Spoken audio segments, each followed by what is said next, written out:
Ram. Ram.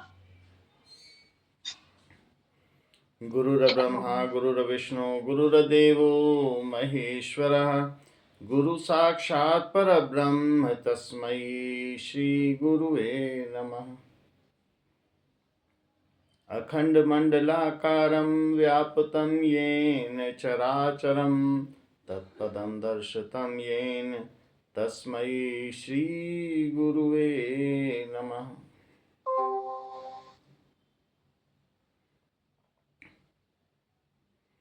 Ram Ram to everybody. We are at chapter number 13, क्षेत्र क्षेत्रज्ञ विभाग योग, verse number 1.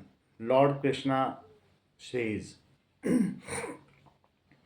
इदं शरीरं कौन्तेय क्षेत्रमित्यभिधीयते, एतद्यो वेत्ति तं प्राहुः क्षेत्रज्ञ इति तद्विधि। भगवान कृष्ण कह रहे हैं, इदं शरीरम कौन्तेय क्षेत्रम इति अभिधीयते। इस शरीर को हे कुंती पुत्र, इदं शरीरम कौन्तेय क्षेत्रम इति अभिधीयते, इसको क्षेत्र के नाम से पुकारा जाता है। अभिधीयते, क्षेत्र के नाम से पुकारा जाता है। इस शरीर को क्षेत्र कहते हैं। एतत् यो वेत्ति तं प्राहु, क्षेत्रज्ञ और जो इस शरीर को जानता है, प्राहु उसे ज्ञानी जन क्षेत्रज्ञ कहते हैं, और जो इसे जानता है उसे क्षेत्रज्ञ कहते हैं। तो ये जो शरीर है इसको कौन जानता है? इसको आत्मा जानती है। इस शरीर को जानने वाले को क्षेत्रज्ञ कहते हैं। तो यहाँ पर यह बात कही गई कि क्षेत्र क्या है और क्षेत्रज्ञ क्या है। फिर इसके बाद भगवान और इसे आगे कहते हैं अगले श्लोक में, क्षेत्रज्ञं चापि मां विद्धि सर्व क्षेत्रेषु भारत, क्षेत्र क्षेत्रज्ञयोर ज्ञानम यत्तज्ज्ञानम मतं मत्। क्षेत्रज्ञं चापि मां विद्धि सर्व क्षेत्रेषु, और जितने भी क्षेत्र हैं, जैसे जीवात्मा है वो अपने शरीर को जानता है, अपने क्षेत्र को जानता है, और इस शरीर के माध्यम से प्रकृति को जानता है, और जो सभी क्षेत्रों को जानता है, ब्रह्मांड में जितने भी शरीर व्याप्त हैं। क्षेत्रज्ञम, सभी क्षेत्रज्ञों में तू मुझे ही समझ। क्षेत्रज्ञम च अपि मां विद्धि, जितने क्षेत्रज्ञ हैं, यानी इस शरीर को क्षेत्र कहा और इस शरीर को जानने वाले को क्षेत्रज्ञ कहा, आत्मा को क्षेत्रज्ञ कह दिया। और ये बताया कि सूत्रे मणिगणा इव, जैसे सभी मोतियां एक ही धागे में पिरोई होती हैं, उसी प्रकार से तू सभी क्षेत्रज्ञों में, सभी आत्माओं में माम विद्धि, तू मुझे ही जान। क्षेत्रज्ञम च अपि माम विद्धि, सभी जीवात्मा में, सभी अंशों में तू मुझ अंशी को ही जान। तू अंश है और मैं तेरा अंशी हूँ, तो तू मेरा ही एक हिस्सा है। तो इस प्रकार से क्षेत्रज्ञम, ब्रह्मांड में जितनी भी जीवात्माएं हैं उनमें तू मुझे ही जान, वो मेरा ही अंश है, मैं उनका अंशी हूँ। क्षेत्रज्ञं चापि मां विद्धि सर्व क्षेत्रेषु भारत, क्षेत्र क्षेत्रज्ञयोर ज्ञानम यत्तज्ज्ञानम मतं मत्। हे भरत वंशी अर्जुन, सभी क्षेत्रों में क्षेत्रज्ञ तू मुझे ही समझ। और क्षेत्र क्षेत्रज्ञ का जो ज्ञान है वही सच्चा ज्ञान है। इसका मतलब क्या है? इसका मतलब है कि दो चीजें हैं, एक ये जो दिखता है और जो एक नहीं दिखता, एक परमात्मा है और एक ब्रह्मांड है जो दिख रहा है, प्रकृति है, प्रकृति है। तो यहाँ पर प्रकृति और शरीर वो मूल रूप से एक ही चीज है, और जबकि जीव और परमात्मा मूल रूप से एक ही चीज़ है। लेकिन होता क्या है कि जो जीव है उसने शरीर से संबंध स्थापित कर लिया, उसका उसके साथ विजातीय तत्व संबंध नहीं होना चाहिए। लेकिन जब इस जीव का इसका स्वतः और सहज और नित्य संबंध अपने परमात्मा से है, और जबकि ये शरीर अविकारी है, शरीर विकारी है। विकार का मतलब है कार में जब व्हील लग गया तो इसका मतलब है जिसमें परिवर्तन होता है उसे विकार कहते हैं। तो प्रकृति भी परिवर्तनशील है। यहाँ पर बड़े बड़े पहाड़ मिट्टी बन जाते हैं, मिट्टी से पेड़ बन जाते हैं, और उनमें भी परिवर्तन होता ही रहता है। तो शरीर में भी परिवर्तन होता रहता है, शरीर में भी प्रति क्षण परिवर्तन होता है। जिसमें परिवर्तन हो वो विकार है, और जिसमें कभी परिवर्तन ना हो, जैसे कि जीवात्मा वैसी की वैसी है, उसमें कोई परिवर्तन नहीं, वो निर्लेप है। तो जो अविकारी तत्व है उसका अविकारी के साथ सहज संबंध है, और जो विकारी तत्व है जैसे शरीर है, कुछ समय तक रहता है, 60 साल 80 साल 70 साल कुछ रहता है, बदलता रहता है, फिर क्षय होता रहता है। तो जो बदलता रहे उसका बदलने वाले के संबंध होगा, तो शरीर का प्रकृति के साथ संबंध है। यहाँ भगवान कह रहे हैं क्षेत्रज्ञं चापि मां विद्धि सर्व क्षेत्रेषु भारत, सभी क्षेत्रज्ञों में तू सभी जीवात्मा में मुझे ही जान। जितनी तरीके की जीवात्माएं हैं उसमें मैं ही निवास करता हूं। तो वो लहर बदनसीब है जो खुद को सागर से जुदा मान बैठी है। देखा जाए तो हम जीवात्मा अपने परमात्मा से संबंध भूलकर प्रकृति से संबंध स्थापित कर लेते हैं, और इस प्रकार से हम उससे संस्कार उत्पन्न करते हैं, कई तरीके के और विकार उत्पन्न करते हैं। तो ऐसा, और असली ज्ञान भगवान किसे कह रहे हैं? क्षेत्र क्षेत्रज्ञयोर ज्ञानम यत् तत् ज्ञानम मतम मत। क्षेत्र और क्षेत्रज्ञ का जो ज्ञान है वही मेरे मत में असली ज्ञान है, वही ज्ञान है। उन्होंने कहा वही ज्ञान। श्लोक संख्या 3, तत्क्षेत्रम यच्च याद्रक्ष यद्विकारी यतश्च तत् सच यो यत् प्रभावश्च तत्समासेन मे शृणु।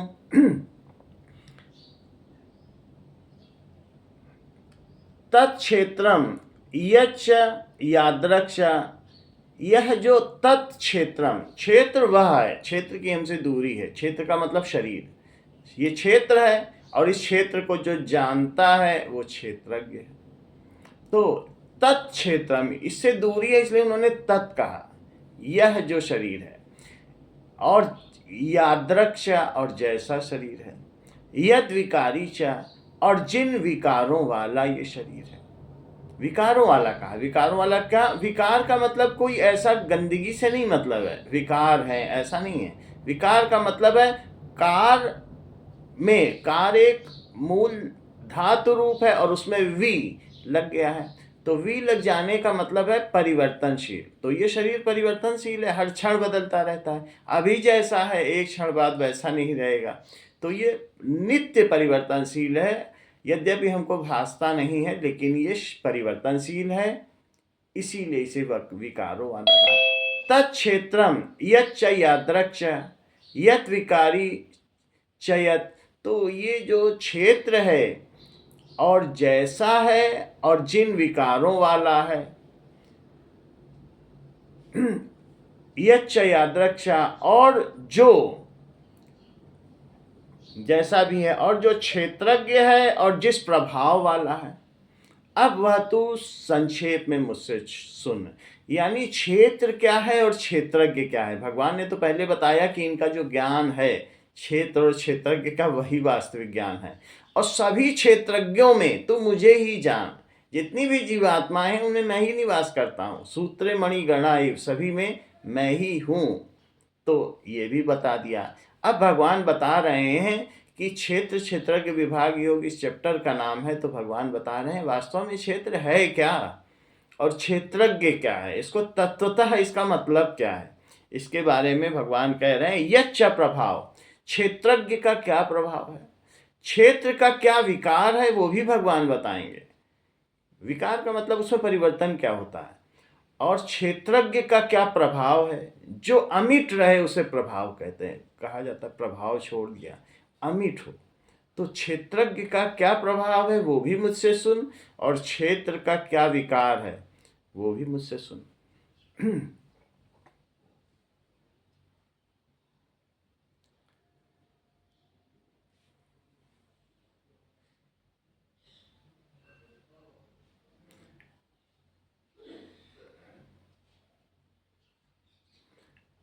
ऋषिर्भि बहुधा गीतम छंदोर्भि विविधै पृथक ब्रह्म सूत्र पदश्चैव हेतुम विधिर विनिश्चित तय।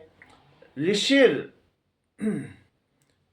भी बहुधा गीतम, ऋषिर भी बहुधा गीतम, तो ऋषियों के द्वारा, ऋषि भी बहुधा गीतम, बहुत से गीतम यानी गाया गया है या कहा गया है।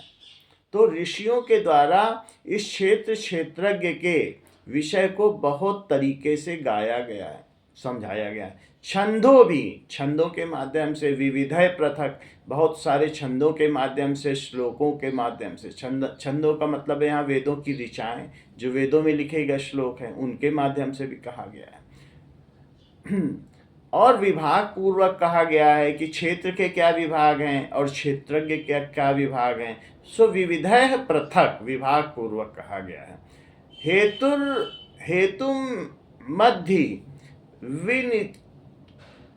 विनिश्चित ब्रह्म सूत्र पद एवं, और इसके अलावा युक्त ब्रह्म सूत्रों के द्वारा भी वेद व्यास के लिखे हुए जो ग्रंथ हैं उनमें गीता आती है, उन्हीं के द्वारा ब्रह्म सूत्र लिखा गया है।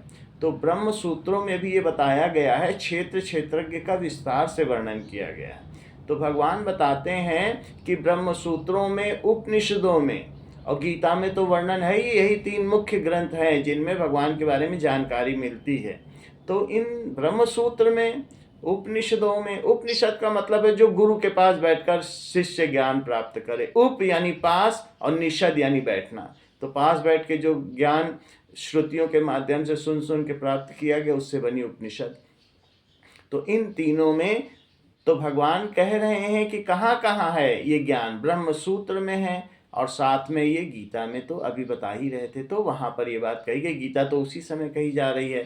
तो भगवान कह रहे हैं ऋषिभिर्बहुधा गीतम छंदोभिर्विविधै पृथक ब्रह्म सूत्र पदश्चैव हेतु मद्भिर्भि निश्चित है। श्लोक संख्या 5। तो क्षेत्र क्या है और क्षेत्रज्ञ क्या है, अब भगवान इसकी चर्चा शुरू करते हैं विस्तार से श्लोक संख्या 5 से। मद महाभूतान्यहंकारो बुद्धिरव्यक्तमेव च इंद्रियाणि दशैकं च पंचचेन्द्रिय गोचरा। तो जो क्षेत्र क्या है, क्षेत्र का मतलब खेत होता है। तो ये, और किसी भी खेत में जब बीज डाला जाता है तो उसी में पेड़ उगाता है। तो ये शरीर भी एक खेत है। तो ये किन चीज़ों से मिलकर बना हुआ है इसके बारे में ये बताया गया है कि इसकी क्या क्या प्रकृतियां हैं। 24 प्रकृतियां कौन कौन सी हैं ये चीज़ बताई गई। तो पहली प्रकृति है मूल प्रकृति। मूल प्रकृति का क्या मतलब है, दैट इज महाभूतान्यहंकारो बुद्धिरव्यक्तमेव च। मूल प्रकृति समष्टि बुद्धि, समष्टि अहंकार, 5 महाभूत और 10 इंद्रियां, 1 मन तथा 5 इंद्रियों के विषय, यही 24 तत्वों वाला क्षेत्र है। इसका मतलब क्या है? इसका मतलब है कि पहली बात कही गई 24 चीजें क्या हैं जिनसे कि इस क्षेत्र का निर्माण हुआ। ये जो क्षेत्र बना है परिवर्तनशील है, आखिर है क्या? तो पहली बात बताई मूल प्रकृति। मूल प्रकृति होती है कि जो सतस, रजस और तामस, तो प्रकृति में इन तीनों का सामंजस्य है, इनकी एक साम्यावस्था है, इनकी एक इक्विलिब्रियम स्टेट। इक्विलिब्रियम स्टेट का क्या मतलब है, साम्यावस्था का क्या मतलब है, ये तीनों एक संतुलन में रहते हैं। प्रकृति में जहाँ भी हैं ये तीनों संतुलन में हैं। अब कोई चीज़ अगर संतुलन में होती है और हमारा जीवात्मा इनके साथ अगर संबंध स्थापित कर लेता है तो इनमें विकार उत्पन्न हो जाता है, इनमें असंतुलन आ जाता है। और इनके होने से, मूल प्रकृति के होने से, ये जो तीन गुण हैं, तो त्रैगुण्य विषया वेदा निस्त्रैगुण्यो भव अर्जुना, ये तीनों जो गुण हैं उनसे निर्गुण होने को अर्जुन को बोला गया है। तो ये तीन गुणों को ही मूल प्रकृति कहा गया है। लेकिन अब कोई भी चीज, जैसे कोई कार्य है, कार्य अपने कारण में रहता है। जैसे प्रकृति से बहुत सारे कार्य उत्पन्न होते हैं, लेकिन ये कहा जा सकता है कि जो कार्य है वो उस प्रकृति में छिपा हुआ है, उत्पन्न नहीं है। लेकिन जीवात्मा जब संबंध स्थापित कर लेता है तो वो कार्य उसी से उत्पन्न हो जाता है। पहले वो अव्यक्त रूप में कार्य था, फिर व्यक्त हो जाता है। तो जब 24 चीजें बताई गई, 24 चीज में एक मूल प्रकृति है। मूल प्रकृति क्या है? सतस, तमस और राजस, इसको मूल प्रकृति कहा गया। यही मनुष्य के अंदर की मूल प्रकृति है। जैसे हम व्यष्टि प्रकृति हैं और ये जो दुनिया है ये समष्टि प्रकृति है। जो ब्रह्मांड है, सबको जोड़ लिया जाए तो समष्टि प्रकृति, समष्टि प्रकृति, और ये व्यष्टि प्रकृति। तो हमारी भी मूल प्रकृति या प्रकृति की भी मूल प्रकृति क्या है? दैट इज सतस, तमस और राजस। सात्विक, राजसिक और तामसिक गुणों को ही मूल प्रकृति कहा है। अब इनसे क्या उत्पन्न होता है? इससे महत्व बुद्धि उत्पन्न होती है। तो अगर कोई चीज किसी से उत्पन्न हो रही है तो अब महत्व बुद्धि किससे उत्पन्न हो गई है? तो वो हो गया कारण, मूल प्रकृति। और उस कारण से क्या उत्पन्न हुआ? उस कारण से उत्पन्न हुआ कार्य। कार्य क्या है यहाँ? मूल प्रकृति। मूल प्रकृति, ये मूल प्रकृति से उत्पन्न हुई महत्व बुद्धि। महत्व बुद्धि जो हम लोगों की बुद्धि है वही बुद्धि है। तो 24 चीजों में पहली चीज क्या बताई? तीनों गुण, उन्हें मूल प्रकृति कहा। दूसरी चीज क्या बताई? महत्व बुद्धि। मूल प्रकृति से ही महत्व बुद्धि उत्पन्न हो रही है। प्रकृति में विक्षेप होता है, उससे क्रिया करती है जीवात्मा और उससे उत्पन्न होती बुद्धि। जो हमारी जीवात्मा है, जो हमारे अंदर चेतना है, जो हमारे अंदर भगवान का अंश है, वो किससे क्रिया करती है? वो भूल जाती है कि वो भगवान का अंश है और वो सतस, तमस, राजस के संतुलन में क्रिया करके उनमें हलचल पैदा कर देती है, उनमें विक्षेप पैदा कर देती है और उनमें से किसी एक का चुनाव करती है। वो किस चीज़ का चुनाव करती है? वो राजसिक का चुनाव कर लेगी।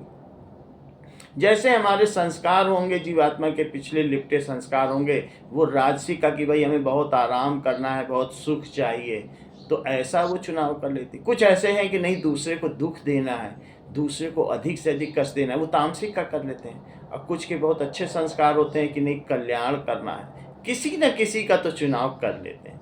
तो जब जीवात्मा उनके साथ हलचल करती है तो उनके संतुलन में, जैसे तराजू है, तराजू में इक्विलिब्रियम स्टेट होती है, दोनों पलड़े एक स्थिति में है, लेकिन किसी में कुछ डाल दो, नहीं ये चाहिए वो चाहिए, तो फिर विक्षेप पैदा हो जाता है, वो पलड़ा वजनी हो जाता है, भारी हो जाता है। आपने सोचा कि राजसिक चाहिए, राजसिक को वजनी कर दिया, ये आपको तामसिक चाहिए या सात्विक, तो वजनी कर दिया, वजन बढ़ा दिया, तो विक्षेप पैदा हो जाता है। तो 24 तत्व बताए हैं भगवान ने क्षेत्र के। उनमें पहला है तीनों गुण, उनको मूल प्रकृति कहा है। जीवात्मा ने उसके साथ क्रिया की तो महत्व बुद्धि हुई, महत्व बुद्धि की उत्पत्ति हो गई। तो मूल प्रकृति में वो छुपी थी, लेकिन जीवात्मा के क्रिया करने से अब क्या उत्पन्न हो गई? महत्व बुद्धि उत्पन्न हो गई, जो हमारी बुद्धि है। बुद्धि ने किसी एक चीज को महत्व दे दिया, इसलिए इसका नाम दे दिया महत्व बुद्धि। बुद्धि हमेशा किसी न एक चीज को ऊपर रखती है जी। वैसे तो जैसे एक व्यक्ति है, अगर वो धन को बुद्धि महत्व देगा तो वो धनवान कहलाएगा, अगर ज्ञान को महत्व देगा तो वो ज्ञानवान कहलाएगा। जिस चीज को जो महत्व देगा, वास्तव में व्यक्ति धन के होने से नहीं है या ज्ञान के होने से नहीं, व्यक्ति हमेशा रहेगा, चाहे उसका ज्ञान भी चला जाए, धन भी चला जाए। तो जीवात्मा रहती हमेशा है, लेकिन चूंकि वह लहर बदनसीब है जिसने सागर से संबंध अपना जुदा मान लिया है, जो अपने को सागर से अलग मान बैठी है। तो ये जो जीवात्मा है, ये भूमि परत व डाबर पानी, और वैसे जीव माया लपटानी। जैसे ही पानी, इतना अच्छा पानी है, धरती पर गिरता है तो कैसे कीचड़ बन जाता है, उसी प्रकार से जीव में माया वैसे ही लिपट जाती है। तो ऐसे ही जब हमारे जीवात्मा का संपर्क होता है मूल प्रकृति से, तो उसमें वो किसी एक चीज़ को अधिक महत्व दे देता है अपने संस्कारों के चलते। और फिर बात आती है महत्व बुद्धि की रचना। तो इससे उत्पन्न हुई महत्व बुद्धि। तो जो चीज़ किसी से उत्पन्न होती है वो विकार होती है। विकार का मतलब है परिवर्तनशील। महत्व बुद्धि लगातार बदलती रहती है, उसके अपने संकल्प विकल्प सब चीज़ें बदलती रहती हैं, उसकी प्रियोरिटी, किसे प्रथम प्राथमिकता देनी, वो भी बदलती रहती है। महत्व बुद्धि से उसने जो मंथन हुआ, अब महत्व बुद्धि से क्या उत्पन्न होता है, महत्व बुद्धि से तीसरा, जो इसके 24 तत्व हैं उनमें से तीसरा तत्व पैदा होता है, अहम भाव, अहंकार। तो महत्व बुद्धि से क्या प्रकट होता है, अहंकार। हम कहें अहंकार किसका विकार है, महत्व बुद्धि का विकार है। बुद्धि किसका विकार है, मूल प्रकृति का विकार है। मूल प्रकृति से उत्पन्न हुआ तो वो उसका विकार है। जैसे जल है, गंदा पानी है, उसको बहुत अधिक मथने से उस पर फेना उत्पन्न हो जाता है। गुड़ है, गन्ने को बहुत ज़्यादा बनाते हैं तो गुड़ पैदा होता है, और गुड़ में जो ऊपर उससे उत्पन्न हुआ उसका झाग है, तो झाग विकार होता है, उसको फिर चम्मच से हटाया जाता है, कलछी से हटाया जाता है। तो विकार उसमें उत्पन्न होता है, वो सबसे ऊपर आ जाता है, उसको वो महत्व दिया जाता है, लेकिन वो अच्छी चीज़ नहीं है। किसी भी चीज़ का जो झाग है वो उसकी अशुद्धि होती है। तो उसी प्रकार से मूल प्रकृति में जब हम स्पंदन करते हैं, उसके साथ क्रिया करते हैं, तो महत्व बुद्धि पैदा होती है। महत्व बुद्धि मूल प्रकृति का विकार है। महत्व बुद्धि फिर उसके साथ जब हलचल की जाती है तो जीवात्मा इसके साथ भी हलचल करती है। ये सब जीवात्मा का ही खेल है। तो महत्व बुद्धि में भी उसमें उससे जो उत्पन्न होता है उसको वो अपना लेती है, वो अहंकार है। तो अहंकार भी हमारे इस क्षेत्र के 24 तत्वों में से एक है। फिर इसके बाद तीन चीज़ तो यहाँ बता दी गई, एक मूल प्रकृति यानी तीनों गुण, एक बुद्धि, और एक मैं यानी अहंकार। प्रकृति, बुद्धि, मैं। तो हमारे शरीर में सब गुण हैं, ये प्रकृति हो गई। हमारे बुद्धि है तो वो चीज़ है जो किसी चीज़ को सोचने समझने की क्षमता है, तो एक वो हो गया, और एक अहंकार। तो जो 24 तत्व हैं जिनसे मिलके ये शरीर, किसी एक में आवाज़ आ रही है, म्यूट कर लें। ये कुसुमों से आपका म्यूट नहीं है।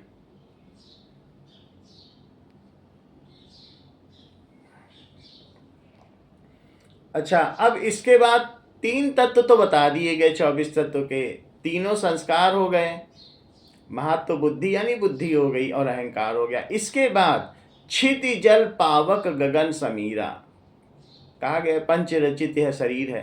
तो क्षिति जल पावक यानी 5 महाभूत हैं। महाभूत कौन कौन से हैं, पृथ्वी, जल, अग्नि या तेज कहा जा सकता है, और वायु और आकाश। आकाश का मतलब जो खाली स्थान है। ये सब 5 महाभूत हैं, इन्हीं से शरीर भी बना हुआ है। सिर्फ गुणों से तो शरीर नहीं बन सकता है। गुण है, गुण में जीवात्मा ने विक्षेप किया, उनमें हलचल पैदा की, तो वो मूल शरीर है, वो मूल प्रकृति है। तो इंसान को कहा भी जाता है उसका नेचर ऐसा है, वो उसका बाई नेचर, नेचर का मतलब प्रकृति, बाई नेचर वो अच्छा है, बाई नेचर वो बुरा है, बाई नेचर वो आलसी है। आलसी बोले तो राजसी है, बुरा बोले तो तामसी है, अगर अच्छा बोले तो सात्विकी है। भाई नेचर जब बोलेंगे तो वो गुण ही हैं, लेकिन गुणों से तो शरीर बन नहीं सकता, और उससे वो दिखाई भी कैसे देगा। तो कहीं ना कहीं महाभूतों का भी इसमें खेल है। भूमि रापो नलो वायु खम मनोबुद्धि रेवचा अहंकार इतियम में भिन्ना प्रकृति रष्ट था। तो उसमें जो बात कही गई, भूमि आपा अनल वायु खम मन बुद्धि एवचा, अब और आगे बढ़ेंगे तो 5 तो ये महाभूत होने ही चाहिए। तो 5 महाभूत कौन कौन से हैं, पृथ्वी, जल, अग्नि या तेज, और वायु और आकाश। आकाश का मतलब खाली जगह, वायु का मतलब जो चलने वाली गैसेस हैं वो वायु हो गई, जो सॉलिड हो गई, और जो लिक्विड हो गई वो जल हो गया, और इसके अलावा भी बहुत सारा खाली स्थान है, वो आकाश हो गया। तो पृथ्वी, जल, वायु, सॉलिड, लिक्विड, गैस, और उसके बाद empty space plus energy. Energy को कहा है तेज, जिसको अग्नि भी कहा है। अग्नि के बिना भी शरीर नहीं बन सकता। तो इसमें भी हमारे शरीर में कई तरीके की अग्नि है, जठर अग्नि है और कौन कौन सी अग्नि, उनसे शरीर चलता है। तो इस तरीके से 5 महाभूत हैं, इनका भी एलिमेंट इस क्षेत्र में डाला गया, उन्हीं का अंश है। जो बाहर भी दिखाई पड़ रहे हैं तो उन्हीं का अंश। वास्तव में ये जो शरीर अंश है, इसका अंशी प्रकृति है, वे महाभूत है। तो उससे उसने ले लिया। और ऐसा ही नहीं है कि इसी शरीर में ही ये तीनों गुण हैं, बाहर से बाहर सतोगुण रजोगुण तमोगुण विद्यमान है, उसमें विक्षेप करके उसके अंश को भी लिया, तो उनको भी लिया। बुद्धि भी आ गई, उनसे उत्पन्न हुई बुद्धि। जैसे दूध से झाग उत्पन्न होता है, उसी तरह जल में फेना उत्पन्न होता है, तो उनके संपर्क से बुद्धि उत्पन्न हुई। बुद्धि ने जिसको वरीयता दी, उसको इस जीवात्मा ने मान लिया ये मेरा है, उससे अहम भाव, उससे निजता स्थापित कर ली, तो अहंकार उत्पन्न हुआ कि ये मेरा है। अब ये सब होने के साथ साथ इसमें 5 महाभूत भी माने जाने चाहिए, क्योंकि 5 महाभूतों के तत्व से ही तो शरीर मिला है। बाद में जब मिट्टी बन जाता है तो उसी में तो डाल देते हैं, जमीन में डाल देते हैं, कुछ भी करते हो, लेकिन मिलता तो उन्हीं को। इसी तरीके से नेचर में साइकिल चलता रहता है, हमने जिससे लिया उसी को लौटा दिया जाता है।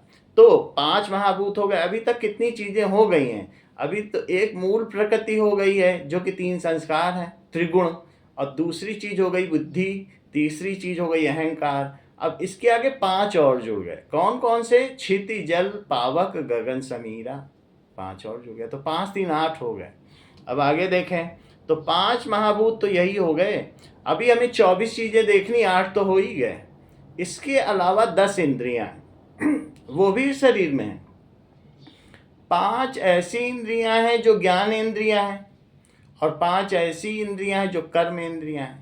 ज्ञान जो प्रकृति से हमें ज्ञान दिलाती हैं कि क्या क्या कैसे कैसे, कुछ ना भी करो तब भी हमको उसका कॉग्निशन या ज्ञान हो ही जाता है। जैसे आँख हो गई, नाक हो गई, जिह्वा हो गई, चीज रखो तो अपने आप ज्ञान हो जाएगा। तो इस तरीके से ये बहिकरण है, बाहर से हमारा सीधा सीधा संबंध स्थापित करते हैं। और एक अंतःकरण होता है। अंतःकरण जैसे मन, चित्त, बुद्धि, अहंकार, ये अंतःकरण, 4 अंतःकरण होते हैं। और ये जो 5 है ये बहिकरण है। कौन कौन से बहिकरण? मान लो तुमने आंख से चित्र देखा, आंख से अगर चित्र देखा तो आंखों में विकार आएगा। जीभ में रसगुल्ला रखा तो जीभ में विकार आएगा, परिवर्तन होगा। विकार का मतलब गंदगी से नहीं है, परिवर्तन होगा। लेकिन अगर बहिकरण में विकार आने से अंतःकरण में विकार ना आए, विकार यानी परिवर्तन ना आए, तो व्यक्ति फिर साधक हो जाता है, फिर वो व्यक्ति निर्मल कहलाता है। बाहर आपने देखा चित्र, बहुत सारे अच्छे अच्छे, और अंदर कुछ हो ही नहीं रहा है। ज्ञान होता है, सुख दुख का ज्ञान होता है, सर्दी गर्मी का ज्ञान होगा, लेकिन अंदर कोई विकार नहीं आ रहा, परिवर्तन नहीं आ रहा, बस वो निर्मल हो गया। वो अंदर में जुड़ा है भगवान से, और बाहर। तो इस तरीके से हमारे पास बहिकरण भी है और अंतःकरण भी है। बहिकरण में ये 5 ज्ञानेंद्रियां आती हैं जो हमें पंच महाभूतों के होने का एहसास कराती हैं। तो हमारी 5 ज्ञानेंद्रियां कौन कौन सी हैं? तो 5 ज्ञानेंद्रियां हो गई आँख, कान, नाक, रसना यानी जिह्वा, और त्वचा। तो ये तो 5 ज्ञानेंद्रियां हो गई जिनसे हम सब लोग जानते हैं कि कैसे कैसे हम क्या क्या पाते हैं।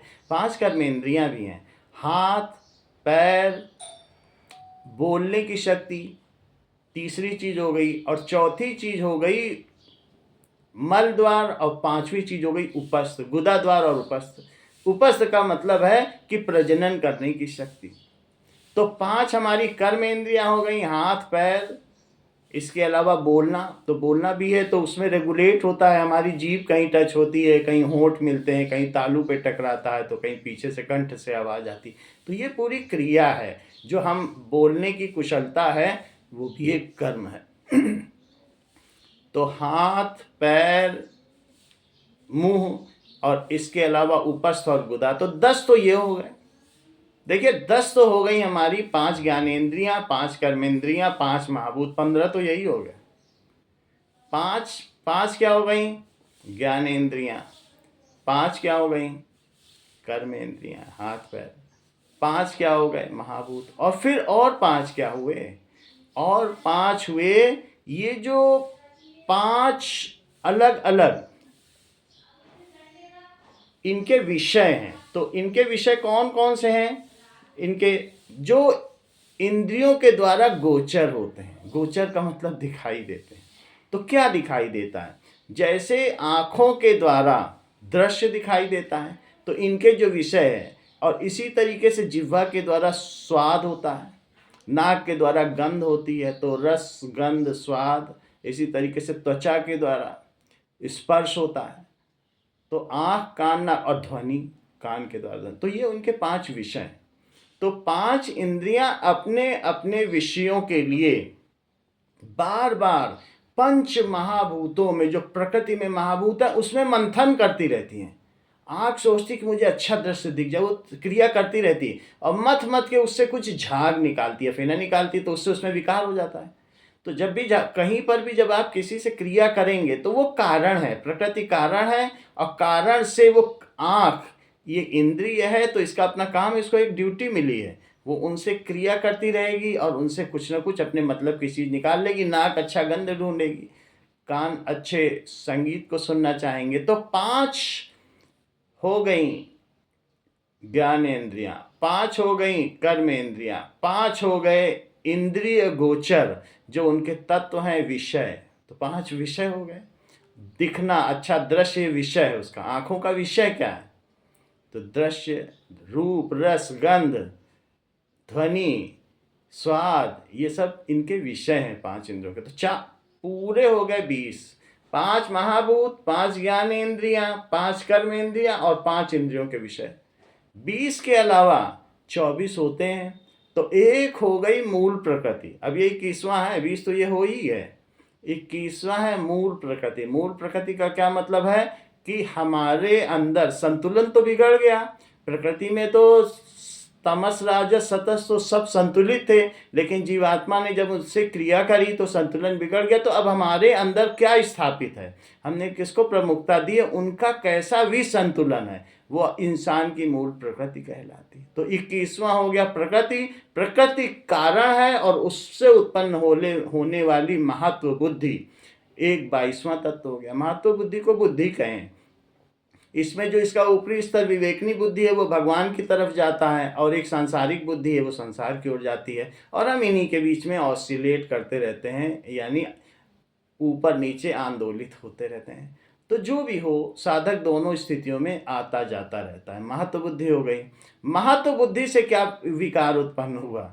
उससे उत्पन्न हुआ अहंकार, और अहंकार के अलावा एक जो और है वो मन। तो ये 24 तत्व हो गए। मन की बात है, मन को अंतःकरण कहा गया है, बुद्धि को भी अंतःकरण कहा गया है। और मन, अगर किसी चीज़ को, मैंने रसगुल्ला खाया, और रसगुल्ला खाने के बाद अगर वही भुन भुन बहुत अच्छा रसगुल्ला था, हफ्ते तक उस पार्टी का याद रहा, बहुत गहरे में चला जाए, तो वो चित्त हो जाता है। चित्त संस्कार पैदा करता है।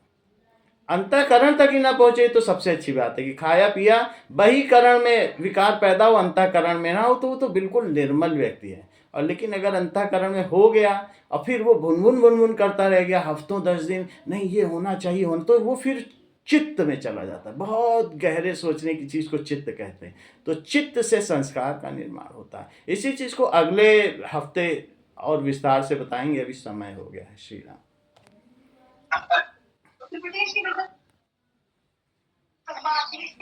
बहुत सुंदर समझाया बेटा, बहुत अच्छा समझाया। एक एक चीज बिल्कुल करेक्ट था, बहुत सुंदर।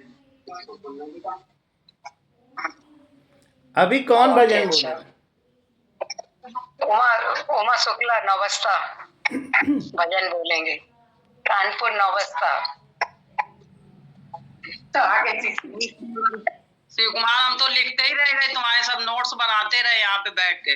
धन्यवाद तुम्हारा। एक बार और सुनिएगा, सही हो जाएगा। एक बार और सुन लीजिएगा। हाँ, एक बार और सुनेंगे इसको। बहुत अच्छा बताए।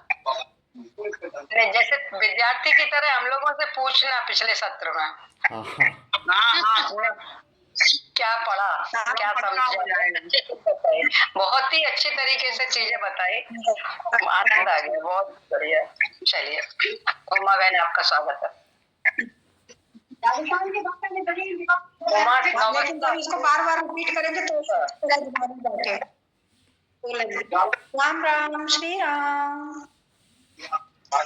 मैं बूंद हूँ तेरे सागर की, अब अपने साथ मिला ले मुझे। हर रंग है फीके दुनिया के, कोई ऐसा रंग चढ़ा दे मुझे। मैं बूंद हूँ तेरे सागर, अब अपने साथ मिला ले मुझे। तेरी वाणी का रस पानी करूं, तेरी सूरत का मैं ध्यान करूं। दुख सुख में मैं सब हो जाऊं, कोई सारा मुझे बता दे मुझे। मैं बूंद तेरे सागर की, अब अपने साथ मिला ले मुझे। निष्काम में हो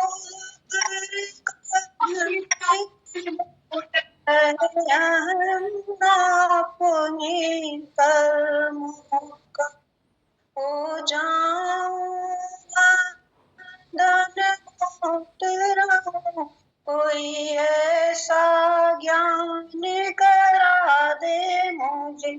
मैं बूंद हूँ तेरे सागर की, अब अपने साथ मिला ले मुझे।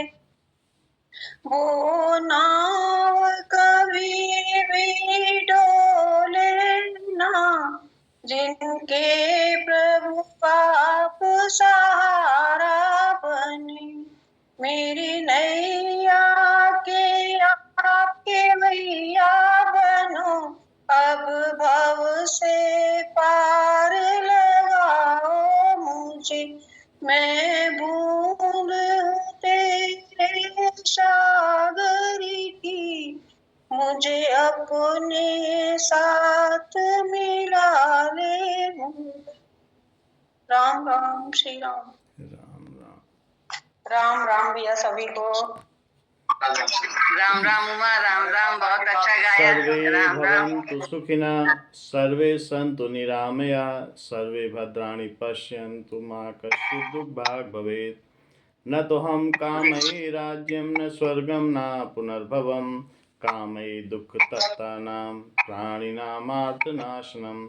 त्वदिष्टं भवतु गोविन्द, त्वदिष्टं भवतु गोविन्द, न तमदिष्टं पाहि मां रक्ष मां रक्ष। तेरी इच्छा पूर्ण हो मां, हम सब तेरी शरण में। श्री